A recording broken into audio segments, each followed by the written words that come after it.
Good morning সবাইকে, welcome to my mini blog. আজ Sunday, তাই সকাল সকাল আমি আর মা এসেছি একটু বাজার করতে। এখন যে পরিমাণ গরম পড়েছে আর রোদের যা তাপ, আমি তো পুরো টায়ার্ড হয়ে বসেই পড়েছি।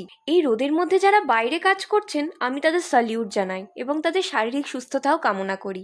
বিকেলবেলা এসেছি ছাদে আমার গাছগুলোর একটু পরিচর্যা করতে। ব্যস্ততার কারণে এখন তো গাছগুলোর প্রতি আমি সময় দিতে পারি না। আজ একটু সময় পেয়েছি, তাই ফুল ঝরে যাওয়া ডালগুলো কাটিং করে গাছগুলো একটু ক্লিন করে দিচ্ছি। আর এই দেখো, আমার পিটুনিয়া গাছে এখনো ফুল হচ্ছে। সেই ডিসেম্বরে আমি গাছগুলো লাগিয়েছিলাম। আমাদের বাড়িতে না বেলফুল গাছ আছে, বাট এবছর কি হয়েছে জানি না, ঠিক ফুল হচ্ছে না। তাই দুটো ডাল কেটে টবে বসালাম, দেখি কি রেজাল্ট হয়।